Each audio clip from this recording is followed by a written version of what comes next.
All right, thank you all for being here on a President's Day, but I think it's fitting that,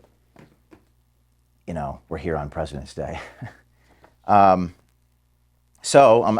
wrote these so I could get the words right, but it's obviously from the heart, and I wanted to do this in person with you all, not over a Zoom or Teams, and he's going to film it, and these are intended just for the family here at Project Veritas. This is just for us. I recognize that when you send something out to 60 people, but I'm not going to do that today. So I just wanted to tell you the truth. So I'm going to read this, and I'm going to try my best to, speak from the heart. But I did write these words, and I want to tell you what's going on. So here we go. It's going to take me about 15 minutes to do this.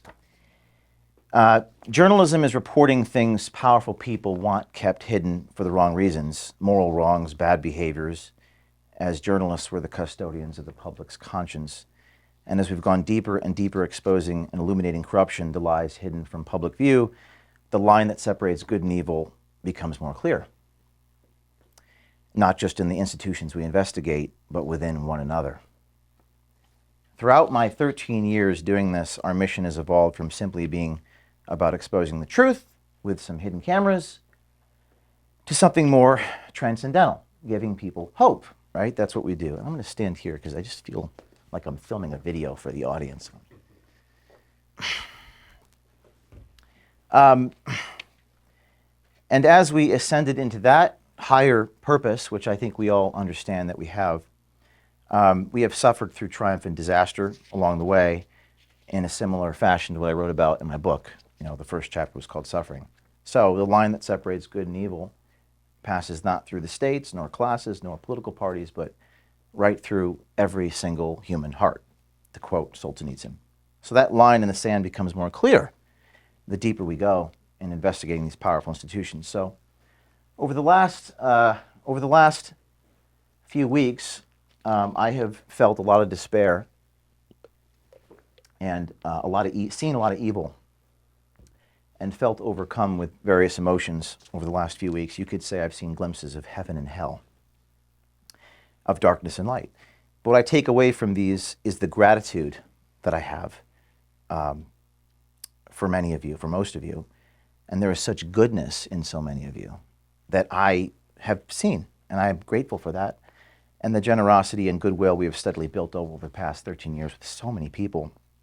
I've received thousands of text messages and phone calls from people all over the world concerned about my well-being. But as I was going through this process, I reflected upon my appreciation for many of you. What makes us great is that we do this work because we actually believe in it, right? We actually believe in this. It shocks people that we do, and we have a passion for it, and we have principle. Like I know, we don't sell out. I think that's fair, at least most of us.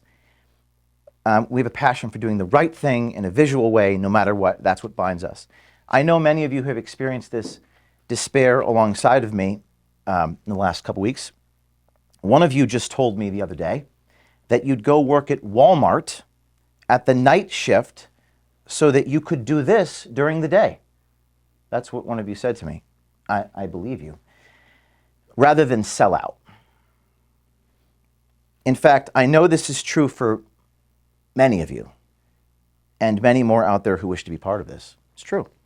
I remember back in the beginning, 13 years ago, when I had no money, I would have to use bubble gum, duct tape.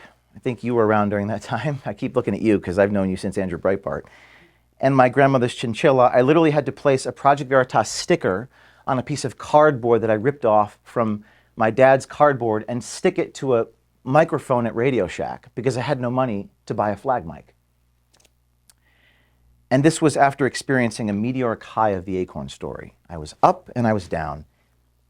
And I was broke again. And I was arrested. And then crashed down to a meteoric low. Back in the carriage house, resorting once again to bubble gum and duct tape to achieve the NPR investigation that took us yet again to a meteoric high. I was so broke that I had to scribble my name and phone numbers on pieces of paper because I had no business cards. And so the saga continues. Back then, there were no employees and no budget. But I felt the same sensation this week. I feel the sensation right now. As Steve Jobs once wrote about being fired from Apple, the company he founded, quote, "The heaviness of being successful was replaced by the lightness of being a beginner again." Less sure about everything. It freed me to enter one of the most creative periods of my life. So back then I trudged on from the back of a stretch limo in DC, two guys, I was on federal probation so I couldn't be there, but two of my volunteers dressed like Muslim Brotherhood fundamentalists armed with hidden cameras. Project Veritas was born again in 2011 for a second time. A couple of donors eventually became 100,000 donors present day, 13 years later. After almost a decade and a half of 85-hour work weeks, sometimes traveling 300 days a year, I am on the road, packing multiple meetings in a day, and plenty of blood, sweat, and tears, the likes of which I could never have possibly fathomed.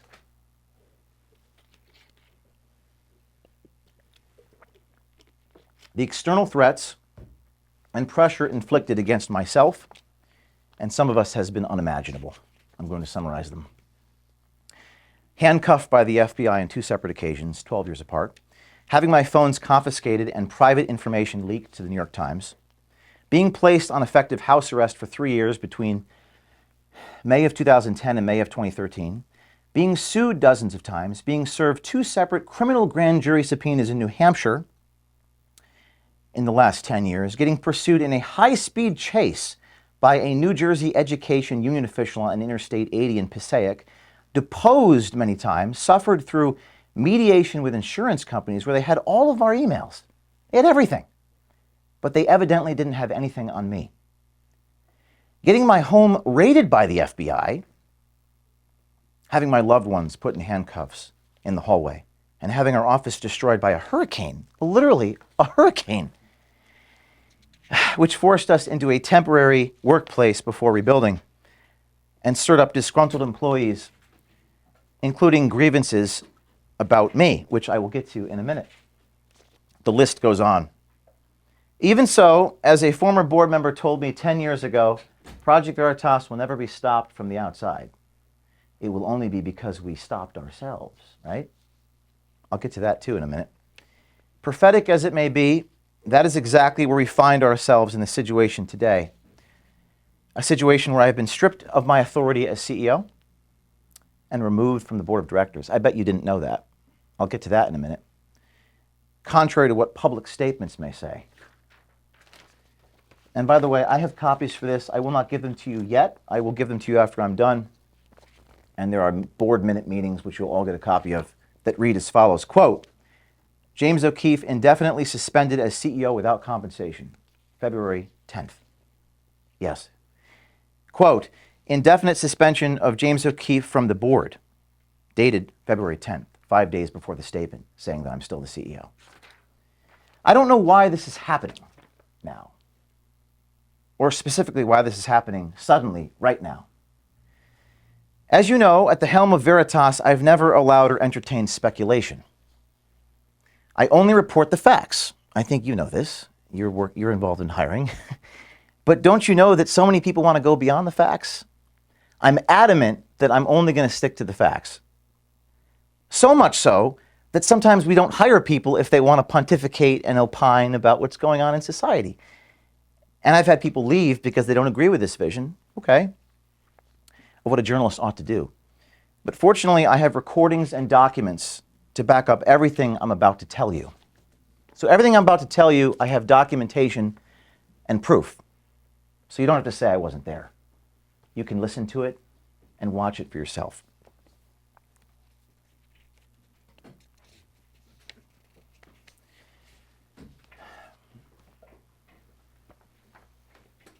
So, I'm about a quarter of the way through here. Bear with me. For the last 13 years, I've been the same person I've always been, probably better than I used to be. These are adjectives some people used. Tough, hard-charging, driven, creative, exacting. I have extremely high standards and somewhat disorganized. I don't ask you how your Thanksgiving was, okay? Or the names of your siblings, although a good leader probably should. I don't do that. I ask a lot of you, but I don't ever ask you to do anything I haven't myself done and continue to do. I haven't always been the most compassionate leader, and that is admittedly a fault of mine, something I need to work on. But I remember when I was back in the carriage house in the beginning, there was a journalist in the beginning, and he pointed this out to me. So, you need to be more compassionate, asked me about my life. And it hurt him that I wasn't more compassionate towards him. Personally, I told him it was difficult for me to change myself. But this experience stayed with me, and I always have known this about myself. I've tried to do a better job of that, but the truth is I've been very hurried, very busy, pressed for time every day, trying to pack in so much in a day. I think you all know this in meetings. I'm busy because I'm trying to get so much done in an hour, all the while moving at the speed of light to raise as much money, to hire more people, to take care of you guys in a fundamental way, although I may not be good at communicating the reasons why I am that way. I'm doing as much as I humanly possibly can so I could build this place out and do more. And that's what we did every year, each year since 2010. Growing every year, sometimes doubling our revenue, doubling our impact. I have a chart here, which again, I'm going to hand to you, the chart of the growth every year. I have never slowed down. I recognize that perhaps I should, but number one, there's a trade-off to slowing down. And number two, I need the right leaders around me in order to do that. So along the way, there has been much turnover, replacing people with better people. This was painful to me and to many of you who witnessed it. But that has always been happening since day one. There was turnover 10 years ago when I had to fire a friend from college. Let's just maybe hold off on that until the end. So I'll make sure that everyone has a copy of this. And I don't intend to publish this. This is for you guys internally. I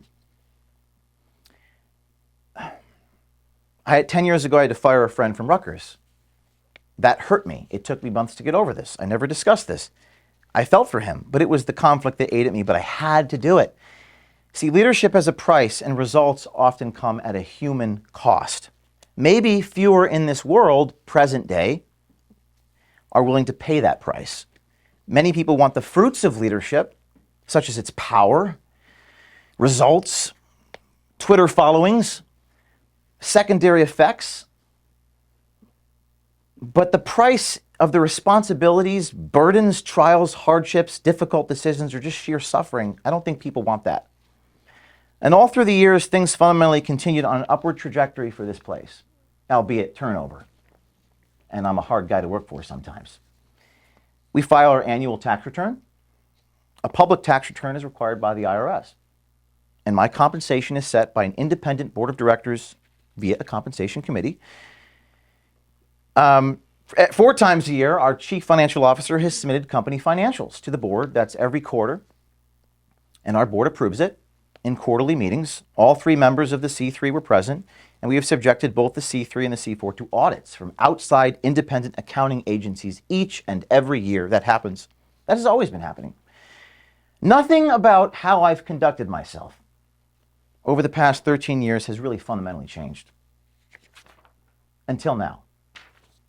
So what has changed in the last 3 weeks? What has changed? The only thing that has changed is that we broke the biggest story in our organization's history. You know that one I'm talking about? Pfizer. The last week of January, with 50 million views. That broke the record by 10x. Our video became a global phenomenon. It was about Pfizer and one of the directors discussing mutating the virus. Our confrontation video, where he locked me in a pizza restaurant with you and you, and he smashed the equipment and called the police, that became a phenomenon and was riveting television for our audiences glued to their screens. That was probably one of my favorite things that ever happened. It was just really unbelievable. It was true to be false and seemingly too false to be true, but it was real. If someone else is here, you can let them in. Hello, come on in. Just giving a few remarks to the team here, so you came at the right moment. So the only thing that changed were these videos. Outlets in India and China cover the story, and our social media exploded like never before. Our employees and board members' Twitter accounts also exploded like never before. Pfizer even put out a non-denial denial, like you always capture these things, where they basically admitted they were mutating the virus, albeit they buried this admission in jargon. But it was still an admission. And it was extraordinary that Pfizer responded to us with an admission, not denying that this guy was who he was. What an amazing turn of events. That is the only thing that's changed in 13 years of me being who I am. And then suddenly, an unusual emergency happened just a few days after that. I think we have one more person here, if we could let him in. So suddenly, an unusual, and I'm going to take you through this. I'm going to take you through what happened. Some of you don't know these things. Hello. We're talking about the story we broke, and an unusual emergency happened. On Thursday, February 2nd, that's a few days after the Pfizer story, I was informed by an officer of Project Veritas on the phone while en route to the airport that he would resign unless I stepped down as CEO. We've been having a conflict of visions, him and I, over fundraising. Are they in fundraising here? I guess no one from fundraising is here. I don't know.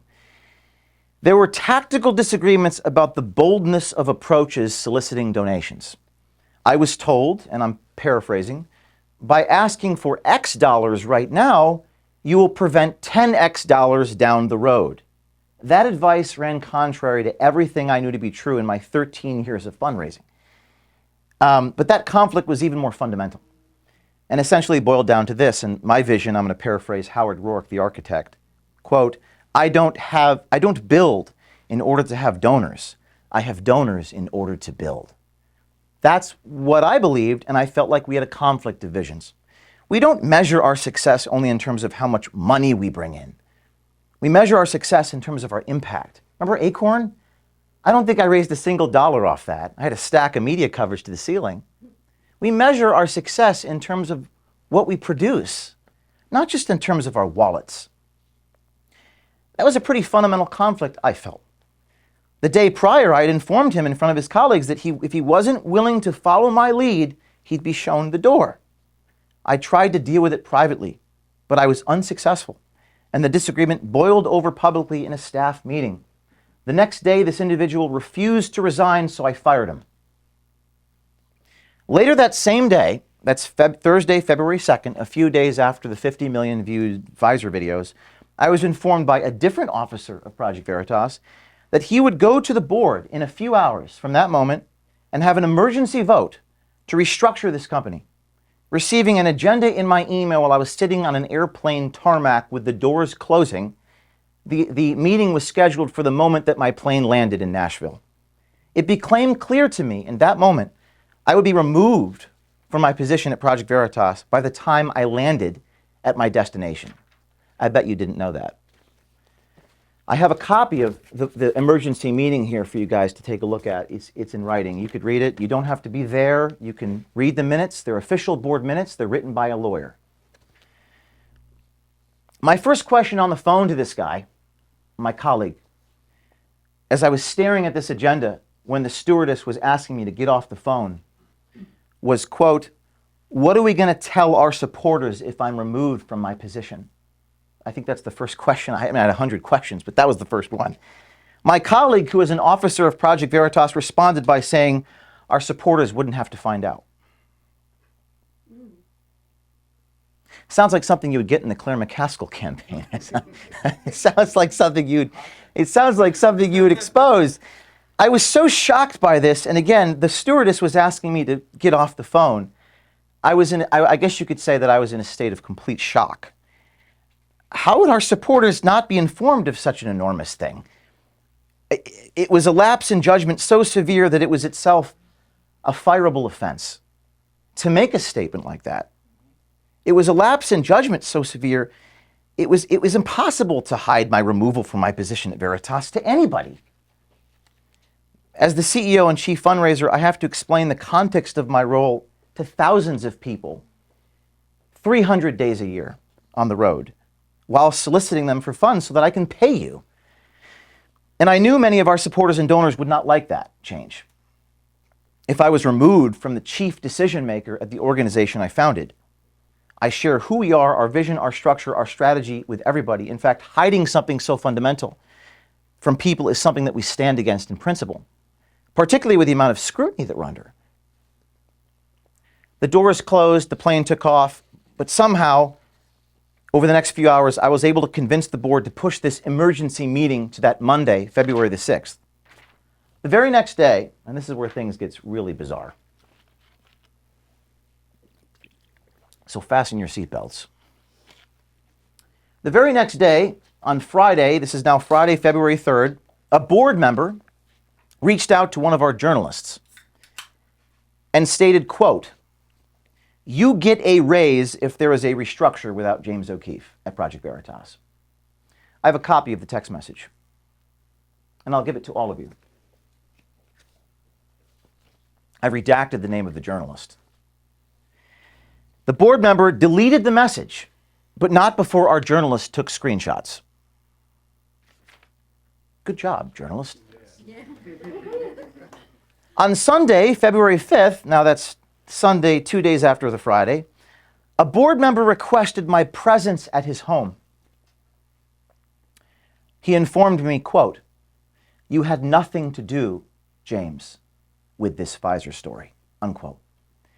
Perplexed by this, I took out my iPad and showed him a video of myself confronting the Pfizer executive, which had 11 million views on YouTube. He responded, quote, "But that was after the undercover video had already been done," unquote. I pointed out that the brave journalist, and many of you know who this person is, I'm not going to name anyone, who recorded the interaction was someone that I had to sit down over a year prior, remember, over dinner, for hours, talking off the proverbial ledge, insisting he take the long, arduous road to get the story about Pfizer, and indeed he did. The board member, responding to me saying that, said he did not know that, and admitted that another board member was persuading him to the contrary. In the meeting, we're fast forwarding to Monday, 2 weeks ago, on the 6th, I offered an apology letter to the board for my tone of voice in the office at the leadership meeting the week before, that I intended to also share that apology for my tone of voice with our staff. But the board refused to accept my apology, nor believe that it was sincere. They also did not support my sending it to the staff. I imagine many of you didn't even know that I drafted an apology. Then I was subject to a 6.5-hour listing of grievances, which included taking black cars to meetings. I don't know the significance of the color of the vehicle. And taking a few charter jets over the years to pack multiple PV meetings in a day. One of those jets, I think we had a meeting in New York, Wisconsin, and California in the same day, and it raised $2 million. But the revenue part was omitted. There was also some truly bizarre grievances, including my failure to record audio in one encounter at a bar in upstate New York, and an allegation that I stole a pregnant woman's sandwich in federal court. There were also discussions from a few staffers with donors in the boardroom. Donors were listening to some of this, and some of these were sent directly to donors without my consent. Donors who have no knowledge of my personal life and have no business asking questions about my personal life, about girls I've dated in the past. A fundraising colleague relayed, and again, this is going to start getting really strange, but this board meeting was video recorded.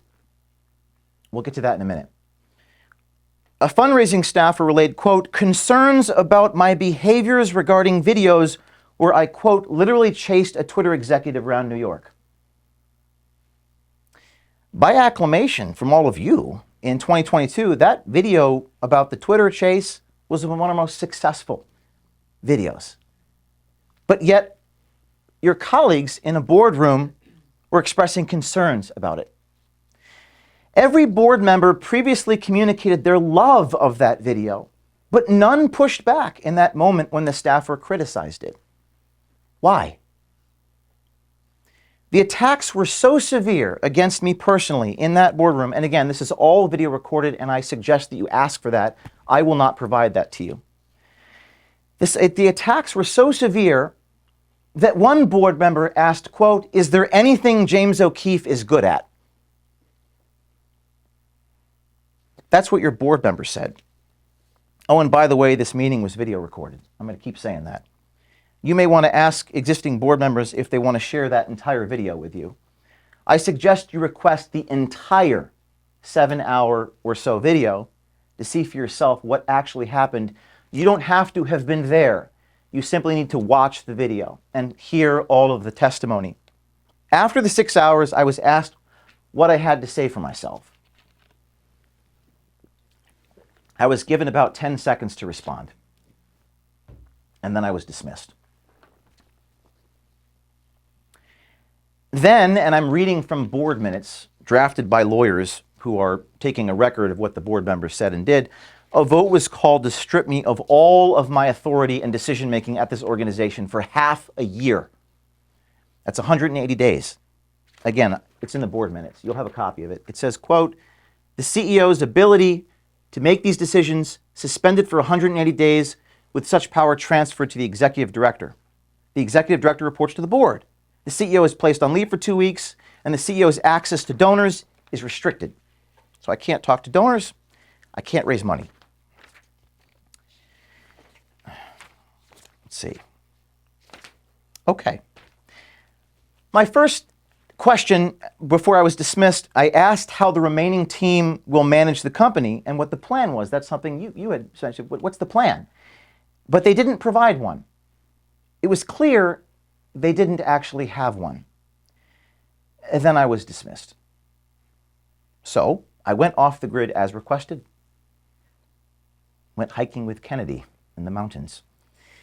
Within a few days of going off the grid, I started receiving missed calls and texts from the same board members and officers who demanded I be gone.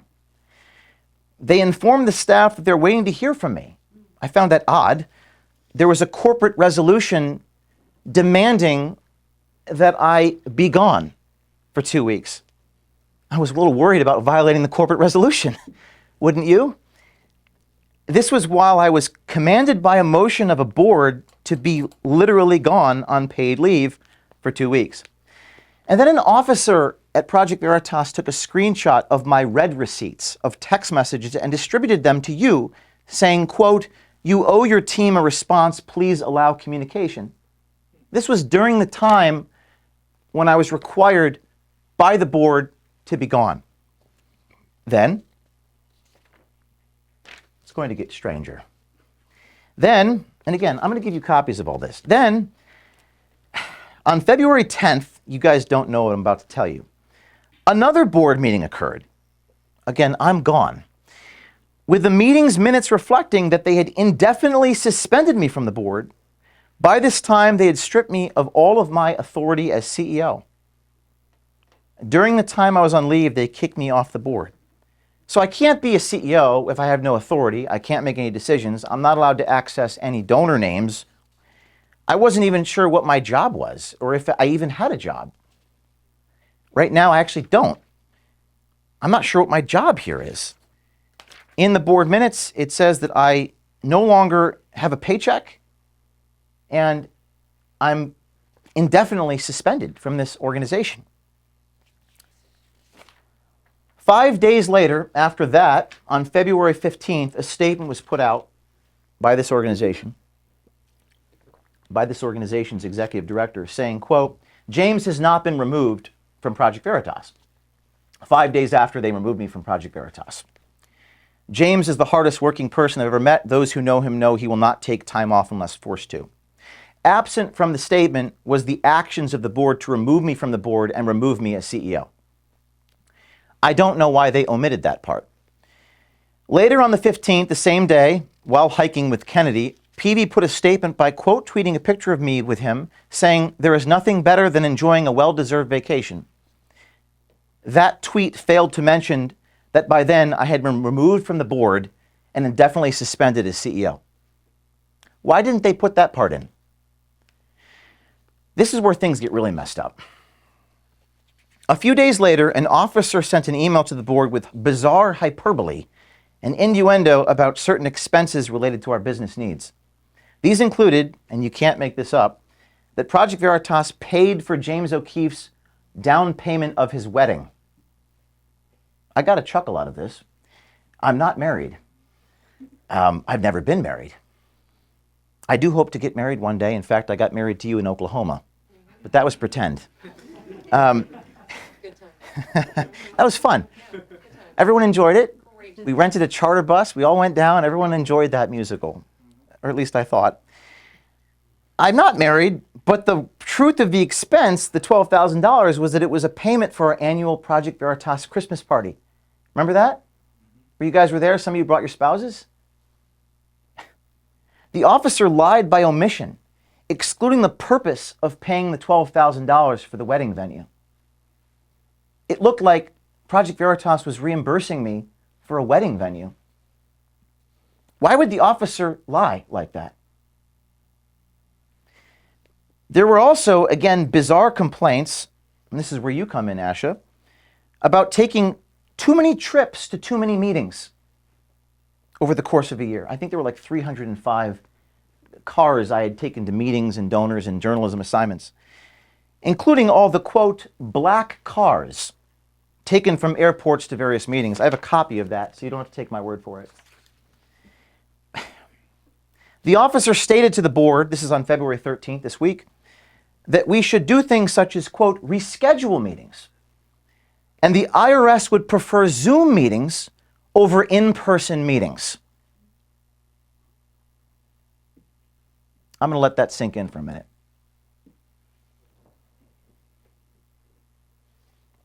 My lawyers got a real laugh out of that one over the last couple of days. And again, I have a copy of these. You can read them for yourselves. The wedding, there's a line item here. It omits the purpose of the expense. It was for a project. You were there. You were dressed in your amazing Christmas clothes. I remember it was beautiful. It was like a Christmas PJ blazer thing you had on. That was that one. You were there. Yeah. It wasn't a wedding. It wasn't a wedding. Thanks for bringing the outfit. It was a great outfit. I remember. That was what I remember from that. And we sang "Oh, What a Beautiful Morning," but it wasn't. I didn't get married. It was a Project Veritas Christmas party. Not that I saw. Our Christmas party this year cost about twice as much. That one was about $12,000. Okay. And I have the line item here that sent to the board about the black cars. Too many car trips. And by the way, Zoom meetings over in-person meetings is not how you raise money and not how you conduct your journalism. It's hard to get the content over a screen. Ask our journalist if that works to produce a story. In fact, I would maybe ask you guys to ask these guys how you're supposed to do your jobs without taking, quote, black cars around. I don't know how I can do my job here if I can't transport myself around the United States. It actually doesn't make any actual sense, does it? None of this makes any sense. And why is it all happening right now? Those are the questions I have. I don't have answers. You guys are journalists. Maybe you can go find the answers. I don't know. After this series of events, I wrote a letter to the board on February 16th with the proposal. Many of you have not seen this, but this is what I sent to them, which I guess they haven't shared this with you, but I'm going to share it with you now. With a proposal that the board members resign by the end of this past week. We're now past that point, or I'll be forced to walk away. And this is what I wrote.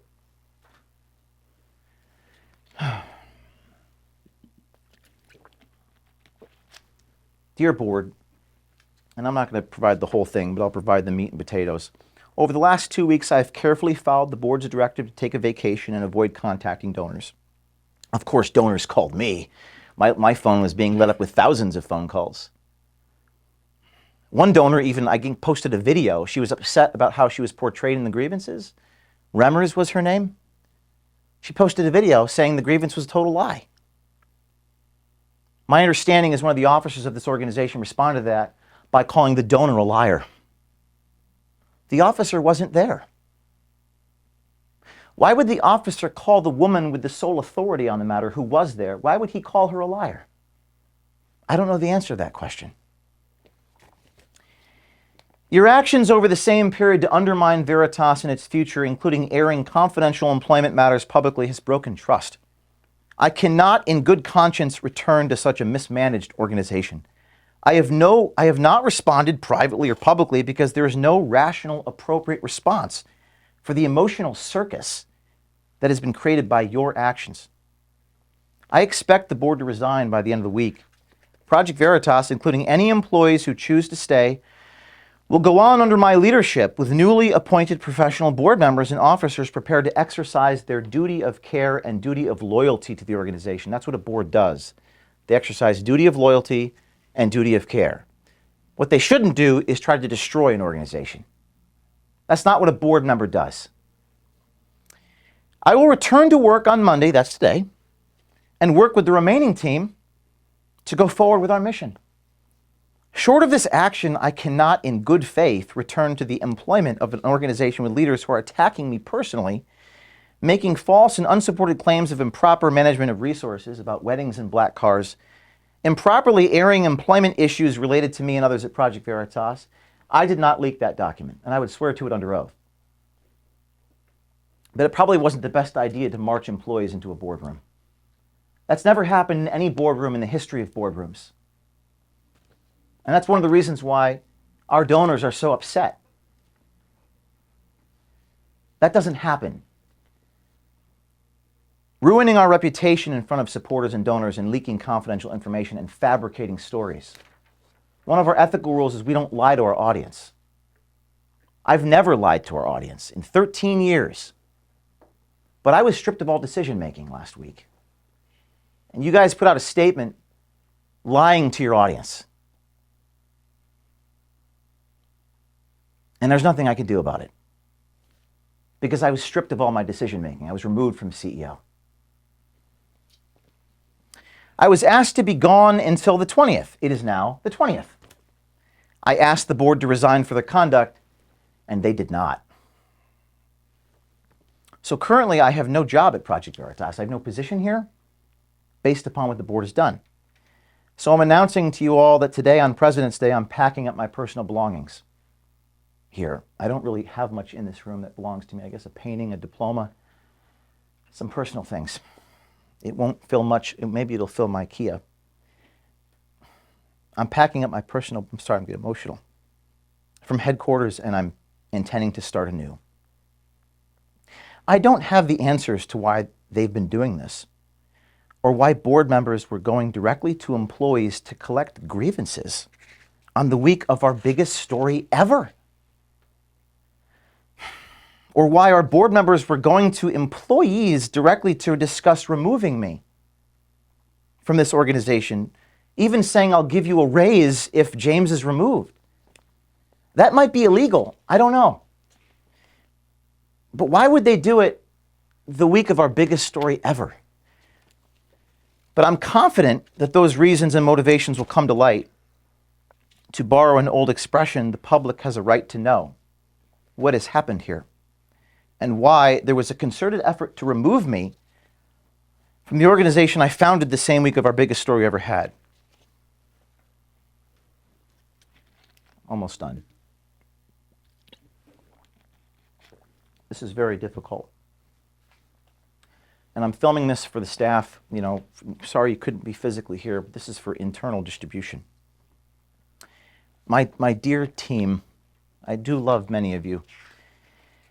I never said it, those words, but I'll say it now. I want to go back to the beginning of what I said and express how important so many of you are to me. How I still believe we have a long and bright future together somehow, some way. And to share my profound appreciation for many of you. When I left the office, and this is where I'm going to get emotional, so please forgive me. When I left the office on February 6th after being stripped of all my authority, I saw my father and gave him a hug, realizing just how honest and real of a man he is. Both my parents are as genuine and down to earth as a son could ever have. It's true you never really know someone until you go through hell with them. You see, back in the carriage house 13 years ago, the feds would come to my home to make sure that I was inside my house, administering random drug tests and rifling through my expenses to make sure I wasn't lying about the strawberry ice cream I bought at 7-Eleven. And I didn't have any money, but they went through my debit card statements and tried to get me to sign things to prove I wasn't lying. There were federal agents showing up at my parents' house. There were no donors. There were no supporters. And I was not trending on Twitter. My father went through this hell with me and stood up to those bullies on the front lawn and told them to stop harassing our family. And at that point, that's all I had, was him. I was otherwise completely alone. I will never forget that. Now the good news, we're no longer alone. We have millions of Americans who also know who I am. In fact, sorry. It's all right, we're all trying, boss. In fact, you have, and we all have watched their overwhelming support. They see the truth. They know who I am. I also know many of you know who I am, and you know what's right, right? You know, you're people of principle here, people in this room, and this now may be your moment of truth. One of you called me from a closet the day of the 7th after I was suspended, the day after I was let go, and you were crying. I never heard that tone before. I told you it was going to be okay. You were afraid of what was happening here. You said, this is really hard to take. I can't take this anymore. I told you that I struggled alongside you, although I wasn't physically there. I told you that I loved you. A number of us told each other that we loved one another. It was the first time I've shared that sentiment with a colleague. It was a very real moment, a very beautiful moment, a touching moment where we were bound together. Many of us were really bound together in that moment, and I was grateful for that. I recognize just how honest and real many of you are in your souls, that you are amazing people. We have some really amazing people here, with men with brass balls and women with the courage of a lion. And it really, what I drew from this experience is the gratitude that I have, for so many of you. And as I was going through this horrible pain, where I lost 8 pounds and couldn't sleep for 5 days, I was actually overcome with this amazing gratitude. True story. I was really feeling it, and I'm grateful for that, because I've experienced something I never have, because I saw the goodness in many of you that I did not previously see. So I amend the statement that I made in the beginning of this. The statement I made before was, Veritas will never be defeated from the outside, it will only be defeated from the inside. That's actually not true. No, the only way to defeat us is if they take our spirit. And from the looks of things, many of us remain completely undefeated and unbroken. So, our mission continues on. I'm not done. The mission will perhaps take on a new name, and it may be no longer called Veritas, Project Veritas. I'll need a bunch of people around me, and I'll make sure you know how to find me. And I'll quote when you invited me to New York City and did that little stand-up, how fitting that from Shakespeare, quote, "And this story shall the good man teach his son." We few, we happy few, we band of brothers and sisters. So with that, I'm going to collect my things. I'm going to load them into my car. And I hope to see some of you soon. That's it.